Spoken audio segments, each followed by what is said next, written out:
In this episode of Planted, we talk a lot about Dr. Sattler from Jurassic Park, and we refer to her as a paleontologist. And while this is correct, since paleontology is the branch of science that's really concerned with the study of fossilized animals and plants, we could be more specific. Dr. Sattler is a paleobotanist, which means she studies fossilized plants. This just confirms that Dr. Sattler should consider being a guest on Planted. Absolutely, Megan.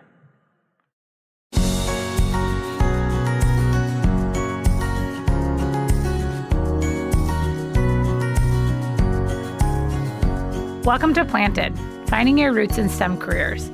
Journey with us as we navigate the winding path into plant-related careers with professionals who have taken root or are still branching out. I'm Megan Wiesbrook. And I'm Jessica Turner-Scoff. Today we're talking about the North Stars in your journey, those who have helped you along the way as well as help light your path. Joining us is a very special guest, Dr. Chelsie Romulo, who's an assistant professor at the University of Northern Colorado. Thanks for being here, Chelsie. Thank you, Megan, and thank you, Jessica. I'm glad to be here. So, Chelsie, we heard that electric eels, beekeeping, and tree climbing all have something in common. Can you solve that mystery for us, please? Yeah, absolutely. So, I'm a conservation scientist, and what that means is I'm interested in studying how we use natural resources and how we can make decisions about those natural resources to manage them sustainably. And the specific types of natural resources that I study are called non-timber forest products. Those are things that we can collect from the forest, hopefully without cutting down the trees or doing too much damage. The main one that I study is called a guaje. This is a type of palm fruit that's harvested in the Peruvian Amazon. And right now, most people cut down the tree, which is not very sustainable because it's a long-lived species and slow to mature. And so I'm trying to promote a more tree climbing capacity in communities of Peru. Another non-timber forest product that I'm very interested in, and that is near and dear to me, is honey from bees. In the same area of the Peruvian Amazon, they have actually a type of stingless bee, which is very nice to keep because it does not sting you. But I'm also a beekeeper here in the United States, although my bees all have a sting. In the forests where I work, where this tree, this aguaje palm, grows, there are a lot of swamps, and those swamps tend to be flooded, and they are areas that are a host to species like electric eels. So just from listening to your introduction, I'm getting the sense that you get to travel quite a bit, or you did travel quite a bit for your dissertation. What has been one of the most interesting travel stories that you have, or kind of coolest things that has happened, along the way of your traveling into the Peruvian rainforest? Yeah, so, answering this question, it's a little dependent on how you might define cool, because when I talk to friends about my travels in the Peruvian Amazon or in other places of the world, they like to hear stories about things like electric eels. There was one time where we were walking along a flooded path, and there was an electric eel right in front of us in the path, and because they are aquatic, and so it was just sitting in the water. And they're not an aggressive species. They're not going to come after you or anything like that. But they can grow to several feet in length. And so this guy was blocking our way, so we would either have to move it or try to step over it. And so we didn't want to do anything to disturb it and cause it to make an electrical shock. And so we had a lively discussion over who would try to move it with a stick or who would step over it first. And as we were talking, we suddenly realized that it was gone, and we didn't know where it was. Oh, no. There was a little bit of a panic about whether it was, next to somebody's foot or where it had gone, and we never saw it again. But that was one incident with the electric eel. But for me, one of the coolest things that I do is work with local communities. And so I mentioned in the introduction part that I'm really interested in promoting sustainable management of natural resources. So working with people to understand, what their livelihood needs are, what their economic needs are, and trying to match that with different ways we can manage natural resources is just super cool for me. Well, I just think it's fantastic that here you are, climbing these aguaje palms, which are really high up, and, electric eels at your feet, all for the quest of, working with local communities to navigate sustainability issues. I mean, that's just really exciting. And I think that we're all ready to jump into our main topic and hear more about the amazing people that have helped you get to where you are in your career. So let's dive right on in. If you had to describe what you do in just a few sentences, Chelsie, how would you do that? As you mentioned in the introduction, I'm an assistant professor, and what that generally means is that I have some combination of teaching and research. But the overarching focus of what I do is trying to understand what works and why in managing natural resources. And so in my courses, I try to guide students through that type of problem solving, understanding, how can we create a management plan or intervention in an area for a specific goal. And then my research is focused on the same thing. So how can we manage this palm fruit sustainably, or have other projects on things like river fisheries, or how can we manage water for big cities so that people have good, clean water to drink, things like that. So, Chelsie, one of the things that we want as we kind of follow your career and kind of where you are now in your current role as an assistant professor, and also some of the research that you get to conduct as part of your current path and previous experience in the Peruvian Amazon. But before we kind of jump into how that was shaped over time and the people that were influencing that part of your journey, let's start all the way back at the beginning. And we'll start maybe high school, maybe a little bit younger than high school if you had an inkling towards your career, sooner than high school. But what is it that you, maybe you did think you were going to be in the Peruvian rainforest when you were, from a very young age, but what is it that you really thought you were going to be growing up? So I have a very specific answer to this response. I'm part of the older group of millennials who are of an age where the movie Jurassic Park came out at a very influential part of their lives. And so, for me, that movie was the first time in my life that I can remember seeing a strong, intelligent woman scientist as a lead in a movie.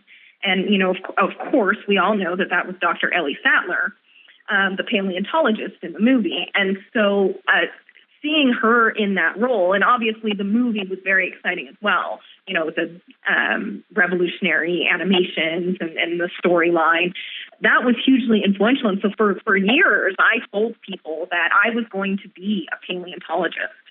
And then, eventually I made it to high school. And in high school, I had a couple of very enthusiastic biology teachers, Ms. Madrenich and Mr. Beadle.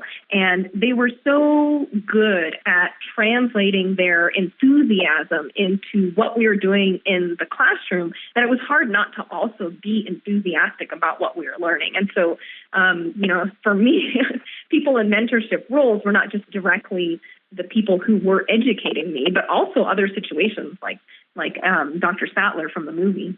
100% agree with you. Dr. Sattler, Laura Dern as Dr. Sattler was such a huge part of my childhood. I mean, she was just the coolest. And I remember just seeing her on TV and just, those khaki shorts and just being absolutely fearless. I mean, that is one of the greatest rallying cries I think that we can have for why we need excellent representation of women in STEM career fields in the movies or in popular culture, because, man, that you're absolutely right. That made such an impact. Yeah, and I actually have a confession here, and I'm wearing khaki shorts right now. Yes. Oh, yes. Awesome. I swear I didn't plan this on purpose. Chelsie, you went from wanting to be Dr. Sattler doing paleontology to researching natural resources and conservation in the Peruvian Amazon. Can you talk a little bit about who in your journey helped shape that very winding direction? In terms of people who have kind of helped shape the direction that I've gone in life, I guess I'd have to start with my mom. So she, while growing up, we would spend every weekend, sometimes a couple of times a week during the summertime, down at the local creek. And she would bring us kids down there, and we would play in the water, and she would sit and read or do homework because she had gone back to college. And spending all that time outdoors and doing things like looking for frogs, looking for snakes, looking for crayfish, just instilled in me a huge interest and love for the outdoors. We talk about how I wanted to be a paleontologist after watching the Jurassic Park movie. Well, it turns out that movie doesn't have good representation of what it is actually like to be a paleontologist. And so I much prefer to work with things that are currently alive rather than things that used to be alive in the past. And so when I got to college, I ended up majoring in biology, where I had some really wonderful field biology teachers who took us out into forests and the desert and on the ocean to teach us about the world. So, Chelsie, in listening to you describe your mentors, your early mentors being your mom and some of your high school teachers, and even later in your career path, some of the professors that, shaped your direction. What are some of the qualities that these mentors have? Or how did you know along the way that somebody may be a good mentor for you? That's a great question, and one that's very near and dear to my heart at this time, because in my career, I've transitioned from a place where I was seeking mentors as a student to now I'm an assistant professor. And so I'm the one being the mentor, and I want to do a good job. And I want to look back in my life and say, okay, what were the situations where I had good mentorship, and how can I replicate that? Or what were situations where it wasn't so good, and maybe I don't want to do this, make the same mistakes there. And so I would say that for listeners, I have three main pieces of advice about seeking mentorship. The first being, don't set your heart on one particular person. Maybe you feel like you have to work with Ellie Sattler, and if you don't work with her, then your life is over and you're not going to be the awesome paleontologist. Where I promise that there are lots of really wonderful paleontologists out there who can help you realize your dreams of being in the Jurassic Park movie, which was my dream, obviously, as like a 10-year-old. But, when as somebody who is a mentor, something that I have to consider really, really carefully is how much time I have. So I have teaching obligations, I have research obligations, and then I'm also a mentor for students. And sometimes I have to turn down students who are asking for mentorship, because if I accepted them, it would be a disservice, because I don't have the time to do a good job being a mentor. And so when you reach out to only one or two people, and especially if they're huge leaders in the field, they might be having a lot of people ask them for their time, they need to decline, because they know and understand that they would not be able to do a good job. And so if you do have someone decline the opportunity to be your mentor, it might not have anything to do with your capabilities or who you are as a person. And so I definitely recommend to cast a wide net. And related to that idea of trying to access a big field of potential mentors, the second thing that I'd recommend is to join a research society. So I belong to the Society of Conservation Biology and the Society of Economic Botany, and many of these societies have mentorship programs already established. And so they're already set up to connect you with people who are interested in mentoring, and sometimes have even had some training in how to be a good mentor. The other thing about those societies is that as a student, you often are eligible for a reduced fee or for a free membership in the society. If there is a fee, I'd recommend talking to your department or talking to your dean or the university and seeing if there is support for professional development, because a lot of universities do have that kind of support. The last thing that I'd say is more specific to the individual mentors, and when you talk about mentoring, there's lots of different kinds of mentors. I mentioned the enthusiastic instructors that I've had in my life who helped me develop specific skills and things like how to tell different toad species apart or how to do statistics. And you obviously want good communication skills and enthusiasm for their work. But there's also another type of mentor that is going to help you develop into who you are and your focus in your career. And for that type of mentor, I'd say it's really important to find somebody who is understanding and flexible enough to be able to guide you in directions other than their own path. And I'll give an example of that. My PhD advisor, his name is Michael Gilmore, is an ethnobotanist. And what that means is that he studies the culture around how we understand and interact with plants. And he specifically works with one indigenous community called the Maihuna in the Peruvian Amazon. And so his research takes a really deep dive into how humans interact with plants and trying to understand how those interactions developed or how we can use those interactions to understand how we manage different plant species. For my research, I was much more interested in a broad regional view of how different communities come at their management of natural resources. And so what I wanted to do was a little bit outside of his expertise, but he was very open in helping me design my project and also find support for those things that he didn't have as much experience with. And so just having somebody supportive, even though I wasn't doing exactly what he was doing, was really critical into finding my place and where I was doing research I was really interested in and really happy with. You bring up a really great point about, using the resources that are available to you, especially with societies and, not getting your heart set on a particular mentor. One thing that I really took away about a year ago, I was on a panel and one of the panelists said to this audience of students, you guys all have the student card. You have the opportunity to reach out, introduce yourself, and if you're willing to learn and you've done your research, people are going to be probably pretty willing to help, either guiding you into the direction of resources that can help you grow your skill set, or even just talk about the career path that that person took to get where they are.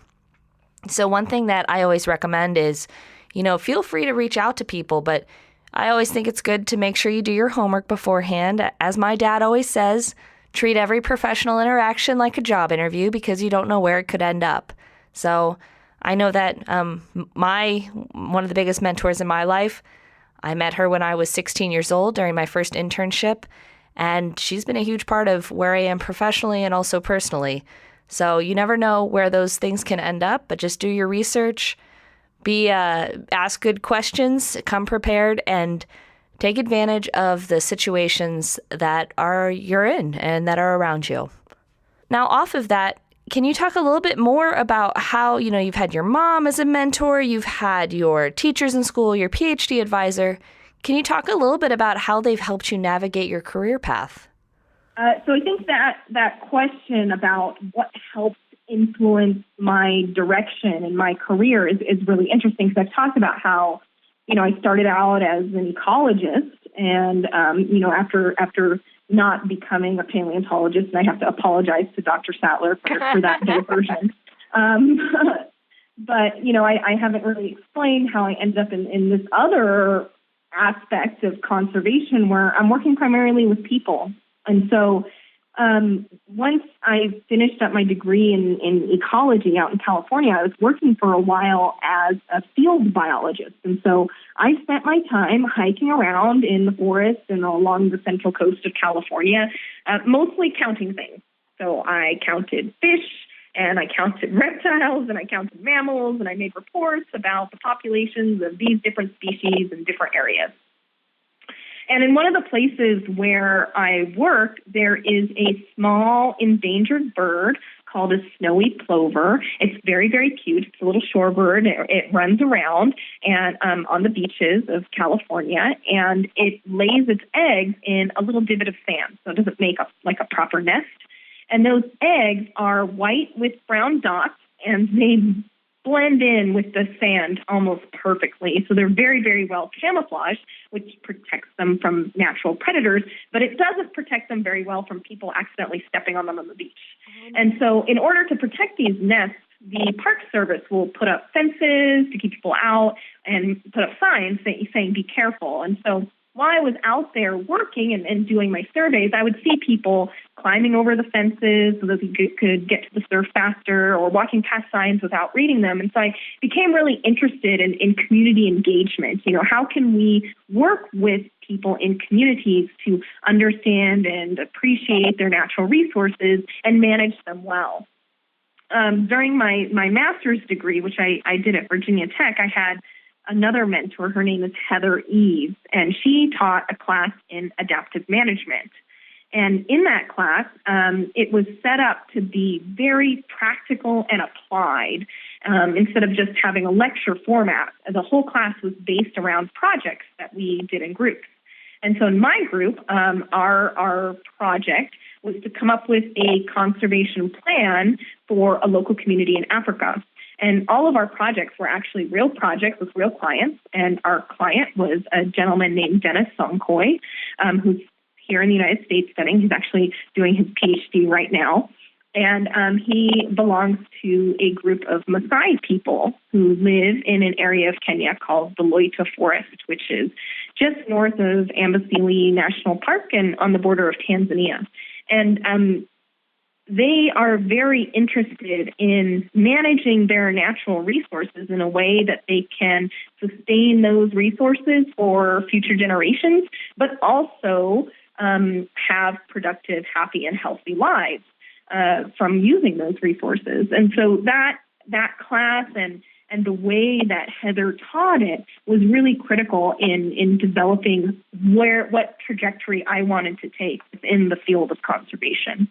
Chelsie, I know we've talked a lot about the people that have shaped your career, but you've also been giving some great nuggets of advice kind of along the way and talking about how they helped you and how they helped you kind of hone in on what maybe your next step was or what you ultimately wanted to research.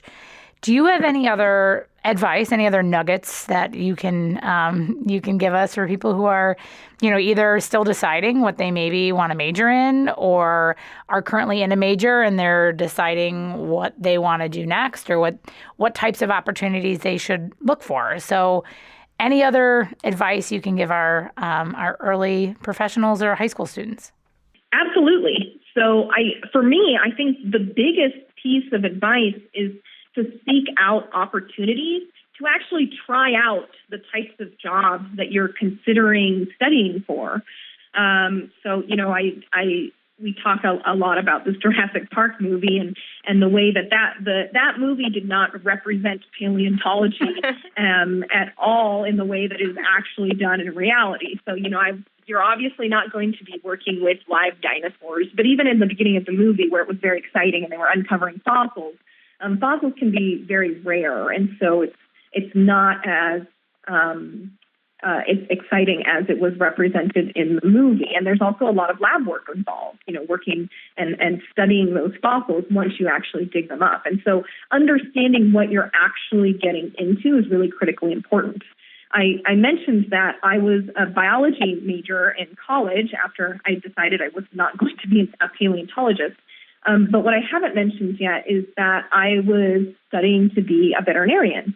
And so I love animals, and I thought being a veterinarian would be wonderful, helping animals. And at some point, I got a job in a veterinary clinic working as an assistant. And very quickly, I realized that I hated it. And it turns out that I am a giant softie. And so it was very hard for me working with animals who are sick or are injured. And that was not a good fit for my personality. And I wouldn't have known that until I got in very far along in the profession or in education, unless I had had that opportunity to take a job in a veterinary clinic. And so I think it is really important to take advantage of things like volunteering or internships or even a part-time job, or, some organizations will have a interview opportunity where you can interview people working in the field, stuff like that, just so you can have a really clear idea of what it is that you actually do in that profession. I very much can empathize because I know that when I was younger, I also volunteered at a vet clinic and learned that being a veterinarian was not for me. So I completely, take advantage of those opportunities to learn about what you like and what you don't like. Now, we recently had teachers on site at a workshop, and we showed them your profile, and we asked them to come up with some questions for you to kind of talk about, about your career and things that they would really want to know. And one of the questions that came up is, especially given, the sheer size of the Amazon and everything like that, what's a typical day in the Amazon doing research? What is that like for you? Yeah, so that's an interesting question. I'd like to take a step back a little bit and just talk about the Amazon. So the Amazon rainforest is one continuous piece of forest that's about the same size as the lower 48 United States. And so if we think about this United States that we live in, there's a huge diversity of people, of ecosystems, and the Amazon rainforest is the same way. So it's all forest, which means it's all trees, but there are different types of forests within that huge tract and lots of different cultures. In the part of the Amazon that I work in, which is in northern Peru, close to Colombia and Ecuador, there aren't any roads. So in order to get in that area, you have to fly in or you have to take a boat. And the boat takes a long time. So I usually fly. And so I'll fly into the city of Iquitos, which has a population of about 500,000 people and is the largest city in the world that's not connected to any other city by roads. So instead of roads, people use the rivers for traveling down in the Amazon. So most people aren't going to have a car, but they will have a canoe or a boat with a motor on it, and that's how they get around. And so the first thing that I have to do when I arrive in Iquitos is procure a boat. And most of the people who have a boat for rent or for purchase don't have internet or a website. And so most of the time I have to do that right when I arrive, although more and more frequently I am able to call ahead to reserve something. And so that's really nice.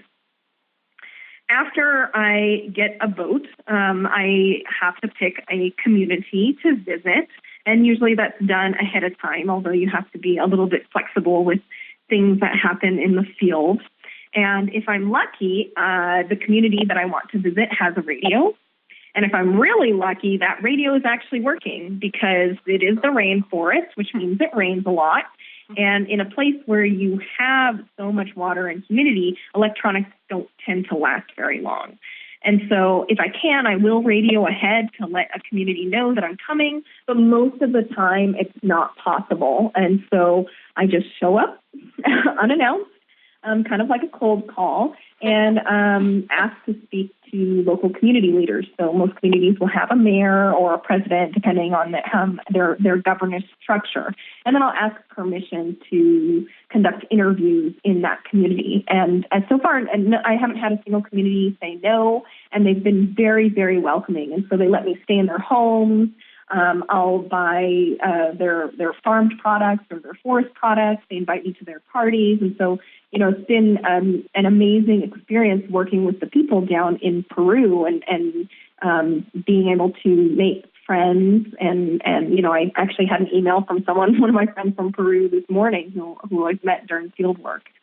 So interesting to listen to you talk about, in talking about what a typical day, and I know no day is typical in research, but in listening to you describe some of the obstacles you have to overcome to conduct your research, as well as the sheer size of the Amazon forest, and then, kind of how to navigate through both the physical environment as well as the different, cultural, barriers, as well as how things are structured so very differently than how things are maybe done or conducted here in the United States. What was your feeling, or how did you feel the first time you had to travel deep in the Amazon to conduct your research?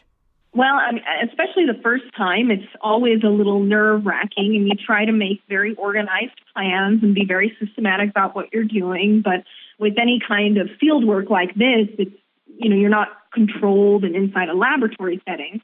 And so you do have to be very flexible in what you're trying to accomplish and how you get that done. One thing that is a very interesting thing to navigate is the language. So in Peru, the national language is Spanish, but where I work, there are quite a few communities who also have their own indigenous language. And so in some cases, most frequently, especially the younger generations do speak Spanish, and there's no issue there because I can talk to them in Spanish. But in some cases, especially with older generations, they don't speak Spanish, and so I'll be talking in Spanish to a translator who's been translating the Spanish to an indigenous language, and then translating answers back, and then I get home and I change my Spanish to English. And so I always do worry about the issue with playing the game telephone and then losing something in that translation. And I'll give one example of a funny incident that happened when I was trying to use Spanish in the same way that I use English. I was on a river, and I was trying to ask how shallow a part of the river was because I didn't want to get our boat stuck. And I didn't know the word for shallow, and oftentimes if you don't know the word, you'll define it and ask for the word, or in this case, I just said, what's the opposite of deep under the water? And so the person I was talking to said, oh, on top of the water. That was the word that he gave. And I said, no. What is the word for when it's like less deep? And he said, you just say less deep. And so, I'm not a linguist, and so I can't claim this with 100% assurance, but I don't think that there is a single word that is equivalent to the word shallow in English. And so, I was trying to get him to come up with this word that didn't exist. And so that was a really interesting situation. And I've since then asked several Spanish speakers to tell me the word for shallow, and so far I haven't found one. And so now I just say less deep. It's just so interesting, the perspective that your background has been able to give you. I mean, everything from being in a vet office to, being in the Amazon. Can you talk a little bit more about how your experiences in the Amazon, though, taught you about you and your life and the world, and almost as if the Amazon was a mentor for you? So how did that experience shape you?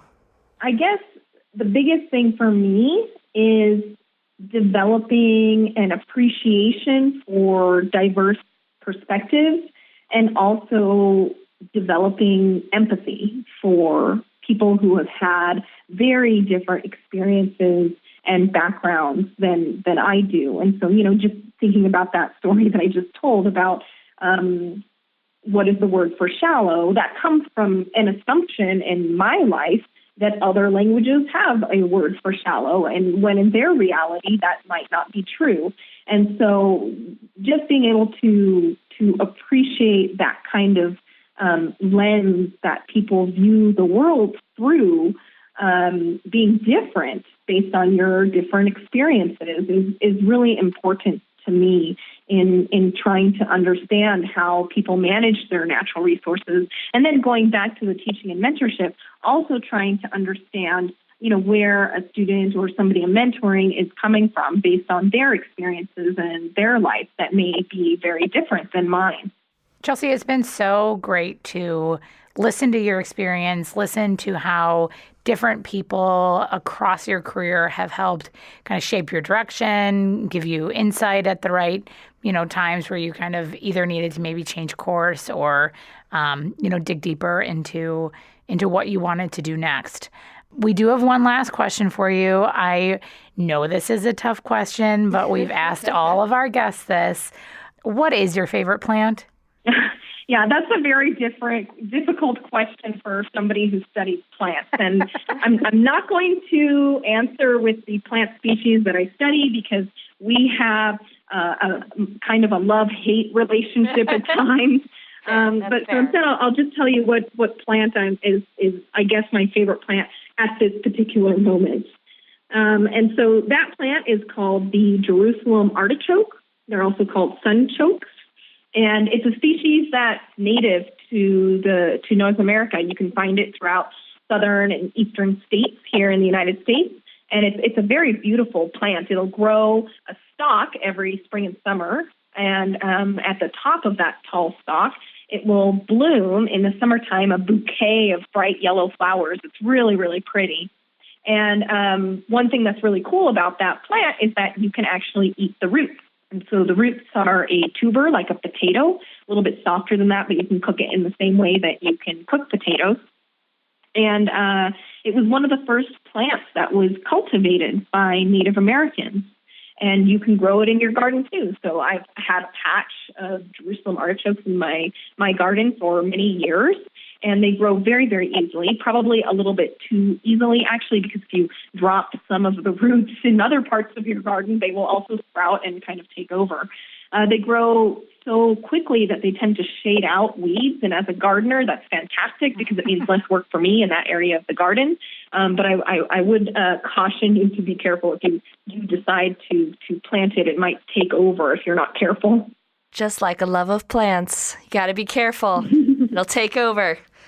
Thank you so much, Chelsie, for being here. I mean, it's just been really great hearing about your experiences, to hear about how your career has really evolved over time and the choices that you made throughout, to, how your advice on how to find a mentor. And all I know is that your mom, your teachers, and your PhD advisors should be very proud of you because as far as I'm concerned, you are Dr. Sattler. You are fearless, strong, and smart. And I just think you're just doing great work in the field of plants. So thank you so much.